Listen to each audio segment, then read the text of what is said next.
जसं आपलं असतं बऱ्याच दिवसांनी कोणीतरी चांगला म्हणून भेटतो तसं झालेलं आहे. शेख बंधू मला बऱ्याच महिन्यानंतर भेटलेले त्याचं टाळ्याच्या गजरामध्ये पहिलं स्वागत होते. इथं बरेच ग्रुप वाढले आता वेगवेगळे. काय येत नव्हते मला कळायला काय येत नाही काय नाही. अचानक मला फोन आला ते म्हणजे आमच्या ओळीने 3 कार्यक्रम मला वाटतं 22, 24 आणि 28 तारखेला आहे. 22, 25, 28 24 का म्हणतात नाही 22, 25, 28 3 कार्यक्रम आहेत. आणि त्यांचा सूरसंगम ह्या कराओके ग्रुपच्या आता 93वा एपिसोड आहे. विशेषतः संगीतामध्ये आनंद घेणं हे आता वाढत चाललेलं आहे. कारण अध्यात्म म्हणजे काय, संगीत म्हणजे काय अध्यात्म असं सुद्धा आता म्हणायला सुरुवात केली आहे आणि ते फार महत्वाचं आहे. मी परवा विजय साबळेचा पुण्यामध्ये आम्ही कार्यक्रम घेतला होता. फार सुंदर कार्यक्रम झाला. उपरचे प्रमुख नितीन देशपांडे आले होते, श्रीपाद सबनीस आले होते आणि विशेषतः सिने अभ्यासक स्वप्नील पोरे आले होते. पुढच्या वेळेला पण असा एक त्यांच्यासाठी कार्यक्रम घेतला. ती गाणी आपल्याला सुचवणार आहे आणि ती गाणी आणि ते बोलणार आहे. तर त्यांनी असं बोलता बोलता मला सांगितलं म्हणजे आम्हा सर्वांना की शंकर जयकिशन मध्ये शंकर हे प्रत्येक वाणीला यायचे पंढरपूरच्या वाणीला. त्यांचा मृत्यू तर म्हणजे तो एक सस्पेन्सच आहे. तो मृत्यू नैसर्गिक नाही आहे. बऱ्याच त्याच्याबद्दल चर्चा आहे, ते आपण बोलणार नाही. परंतु त्याचा मृत्यू नैसर्गिक झालेला नाही, तो घडवून आणला गेलेला आहे. आणि अशा बऱ्याच गोष्टी ते सांगत होते. त्यांचे बऱ्याच गायकांच्या मुलाखती घेतलेल्या आहेत. हे अतिशय महत्वाचं आहे. पण मी आपल्याला सांगू इच्छितो की या शेख बंधूंनी सातारमध्ये संगीत प्रेमींना एक चांगल्या पद्धतीतून व्यासपीठ निर्माण करून दिलेलं आहे. नुसतं व्यासपीठ निर्माण करून दिलेलं नाही तर ते नवीन नवीन कलाकारांना शिकवण्याचं काम करतात, नवीन कलाकारांना संधी देतात आणि प्रत्येक जण काही अति मोठा गायक असतो, चांगला तज्ञ असतो अशातला भाग नाही. पण त्याला संधी द्यायचं, त्याला समजून घ्यायची सुद्धा बाब महत्वाची आहे आणि त्यासाठी त्यांचं काम अतिशय महत्वाचं. माझ्या अतिशय जवळची मंडळी ती आहे. आजच्या कार्यक्रमाला नेहमीप्रमाणे अतिशय चांगलं वक्तव्य करणारे माझे मुकुंद फडके आलेले आहेत. बँक ऑफ महाराष्ट्राच्या माध्यमातून सातारा जिल्ह्यामध्ये वेगवेगळ्या शासनाच्या योजना ज्यांनी राबवल्या, जे अतिशय रामास्वामी विरुद्ध जे कलेक्टर होते, अतिशय सगळ्यात मला आतापर्यंत आतापर्यंत भेटलेले ते सगळ्यात मला आवडलेले कलेक्टर होते. त्यांचे हे लाडके होते. हे जेव्हा त्यांनी सांगितलं तेव्हा मला अतिशय आनंद वाटला. त्याचं कारण असं की रामास्वामी जेव्हा रिटायर होऊन चालले होते तेव्हा घरी त्याला भेटायला गेलो काही पुस्तक. तर त्याने मला भेटण्यासाठी खास आतमधून आपल्या मिसेसना बोलवलं आणि माझी ओळख करून. जेव्हा एका ग्रंथ महोत्सवाच्या कार्यक्रमाला एका पक्षांनी आम्हाला ज्या तारखा पाहिजे होत्या, राजकीय पक्ष त्याच पक्षांनी तारखा मांडल्या होत्या.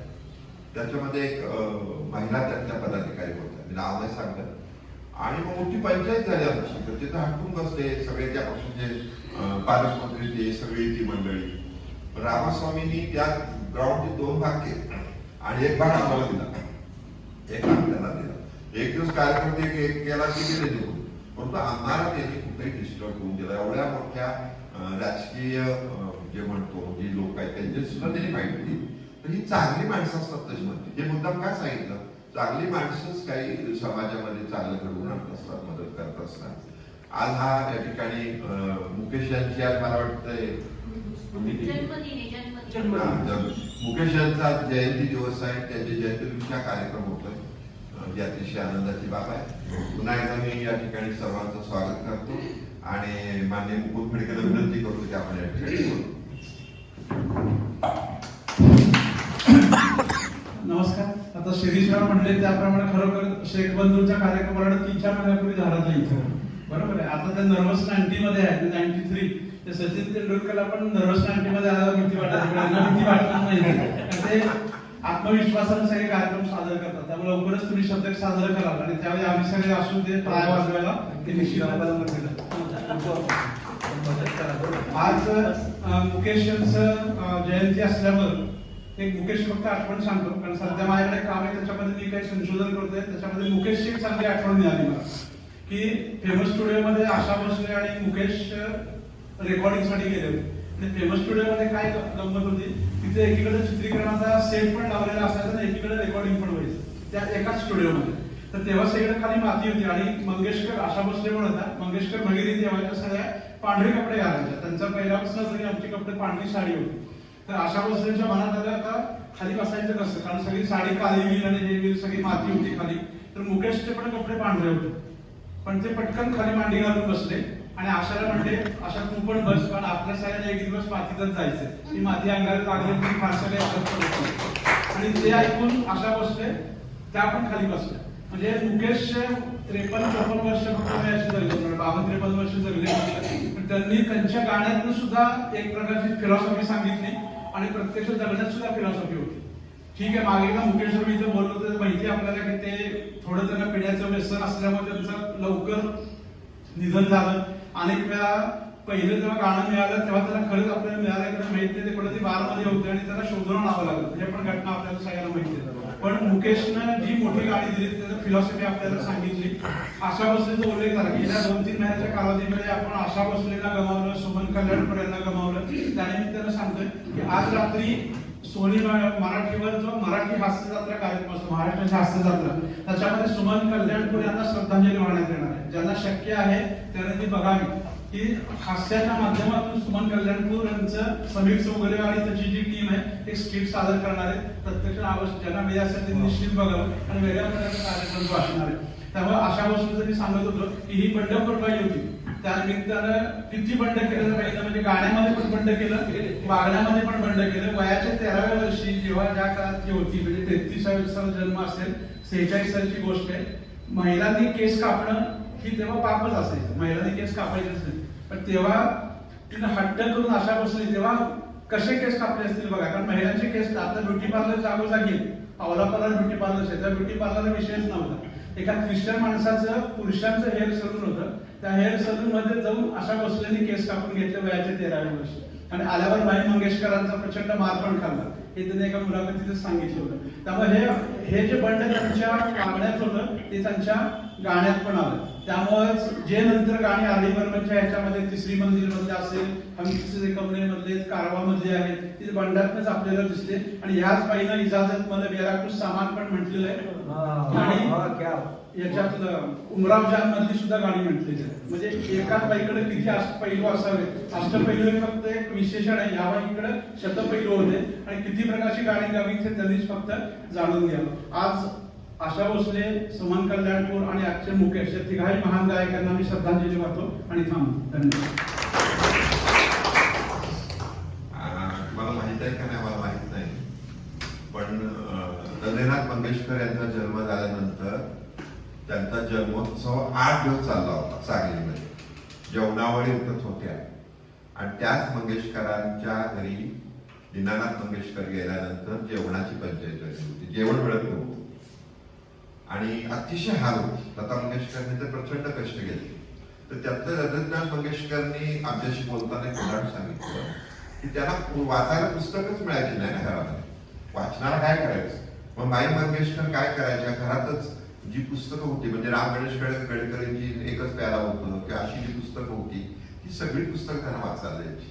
त्यामुळे त्या कालावधीमध्ये गोष्टी वाचायच्या, गाणी ऐकायची, मजा करायची. त्या काळात हृदयनाथ मंगेशकर एकच प्याला पुस्तक वाचलेले आहे. अशी पुस्तकं वाचलेली, पण उलटा त्यांना त्याचा फायदा झाला. त्यामुळे जे आता मुकुंद फडके सांगतात ते खरं आहे की लहानपणी रियाज करून घ्यायचे दीनानाथ मंगेशकर सगळ्यांचा. आशा भोसले मात्र बाहेर खेळत असायच्या.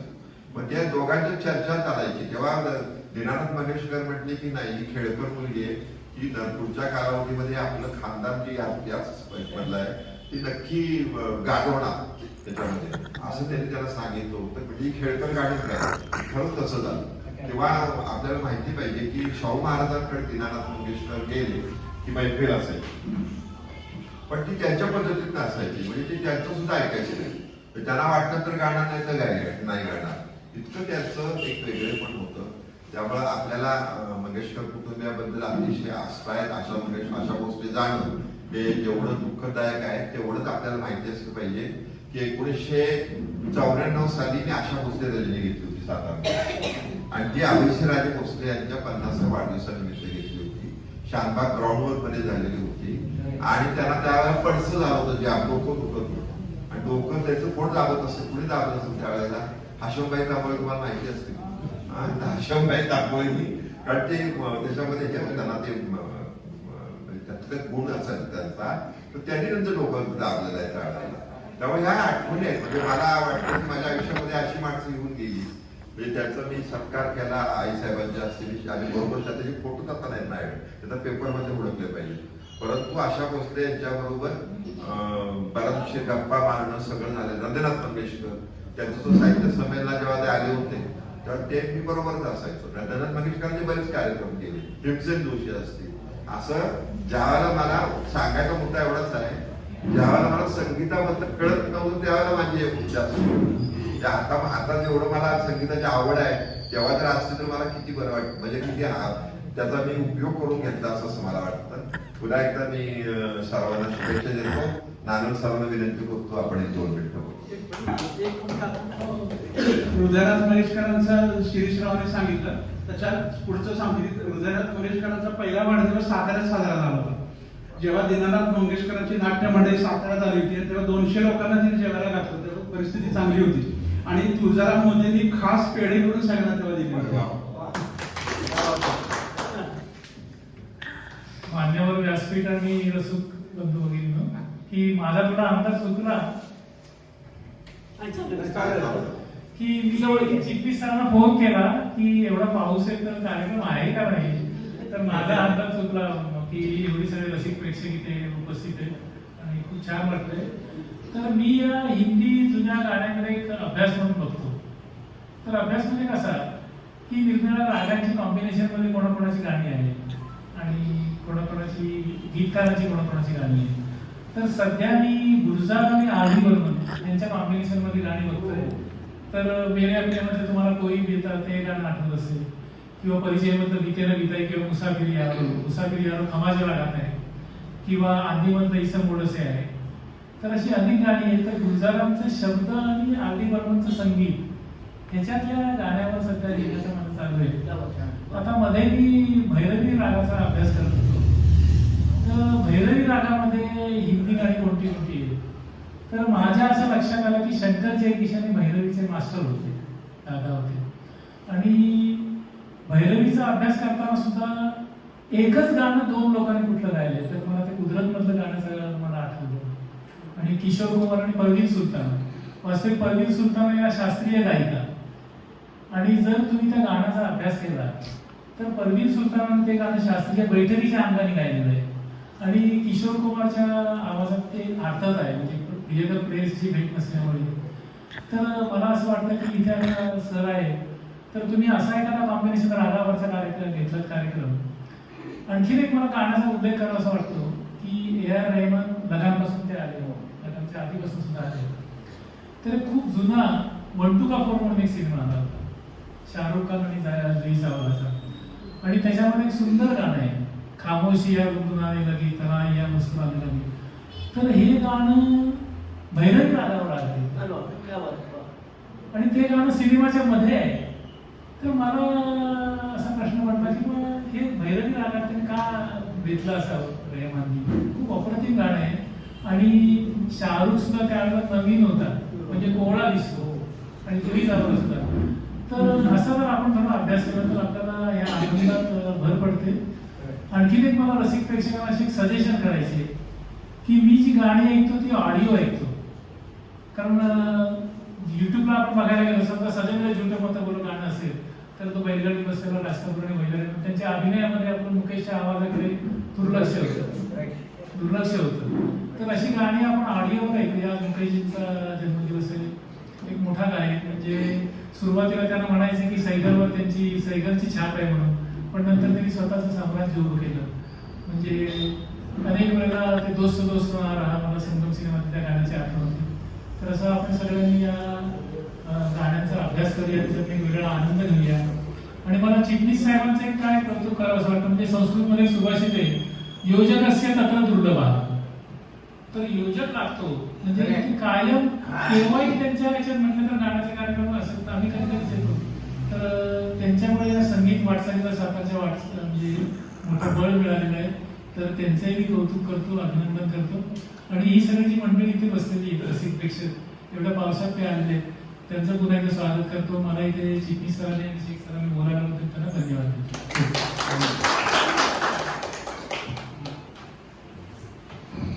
नमस्कार. फार काही बोलत नाही. आपल्याला सगळ्या दिग्गज सगळ्यांनी श्रीराम नाना मुकुंद फडके सर, चिटणीस सर यांनी फारच आपल्याला छान माहिती सांगितली. एकच फक्त मी सांगते की बाहेर पाऊस पडतोय, पावसाची आपल्याला वाट बघावी लागते, परंतु चिटणीस सरांच्या इथं कार्यक्रमांची वाट बघायला लागत नाही. रोजच पाऊस पडायचा कार्यक्रम असतो. आणि आता पंढरीला वारी चाललीये, वारीतलं वारकरी सगळे निघालेले आहेत. कुठल्याही जात धर्माचे असे नाहीये, लहान मोठे नाहीये, श्रीमंत गरीब नाही, सगळे चालत जात आहेत. एकच ध्यास आहे की विठ्ठल भेटेल. तर मला वाटतं सातारामध्ये हे आपलं जे दीपलक्ष्मी पतसंस्था जे आहे ना, ती सुद्धा एक प्रकारची पंढरीच आहे असं मला वाटतं. कारण इथं या दीपलक्ष्मी पतसंस्थेमध्ये की चिटणीस सर जे आहेत सगळ्यांना आपलेसे करतात, सगळ्यांना व्यासपीठ उपलब्ध करून देतात आणि त्यामुळं अनेक लोकांना या ठिकाणी संधी मिळते. प्रत्येक जण आपली कला सादर करतोय आणि त्याचबरोबर इथं अनेक प्रकारचे पुस्तकांचे प्रकाशनाचे कार्यक्रम होतात किंवा वेगवेगळ्या माध्यमातून ज्या वेळेला येतो त्यावेळेला असे जे दिग्गज माणसं जे आहेत हे आपल्याला अनेक चांगल्या चांगल्या गोष्टी सांगून कानही तृप्त करतात, मन तृप्त करतात आणि आपल्या अभ्यासात किंवा आपल्या वेगवेगळ्या ज्या आपल्या बुद्धी ज्या आहे त्याच्यामध्ये चांगली भर पडते. तर मला वाटतं तर दीपलक्ष्मी पतसंस्था ही एक सातारची पंढरी आहे आणि याचं सगळं श्रेय आपण चिटणीस सरांना मी देते आणि आपल्या सगळ्या गायकांना शुभेच्छा देते. शेख बंधू तर या ठिकाणी आपल्याला माहिती आहे सगळ्यांना नवीन लोकांना संधी देतात आणि व्यासपीठ उपलब्ध करून देतात आणि ह्या सगळ्यांना सर सामावून घेत आहेत. त्यामुळे सगळ्या सरांचं या ठिकाणी खरोखर अभिनंदन आणि आपल्या सगळ्यांना शुभेच्छा देते आणि मी थांबते. सर्वप्रथम आमचे अध्यक्ष उपाध्यक्ष मंडळी त्यांच्या नावे आभार मानतो. त्यातून आम्ही 4 वर्ष केलंय ना कौतुक यांचंही त्यात आहे वाटा. त्याचं कारण आहे त्याने प्रोत्साहन एवढं दिलं की आपलं प्रेक्षकांना ओपन करून देत होतो सर्वांसाठी. त्यामुळं प्रेक्षकांना आम्ही शिकवलं हे म्हणतात पण ह्याने वाढवड हे कुठं म्हणता येतं ते थोडंसं मगाशी आरडी बर्मनच्या बद्दल तुम्ही बोलला. एकच गाणं आहे दुःख सुख की ये भरिया, एक गाणं आहे कारगिल साहेबांनी गायलं ते गाणं रफी साहेबांनी गायलं. दुःख सुख की हर एक माया कुदरत ये रोती है. हेच गाणं रफी साहेबांनी त्यांच्यासाठी अगदी स्वाभाने गाडग्यांना संधी दिली. ते ऐकून पाहायला मी विनंती करेन. गाडग्यांचं ते ऐका, अवश्य ऐका. एकच गाणं. धन्यवाद. ओके, जी प्रोजेक्ट तो कावळा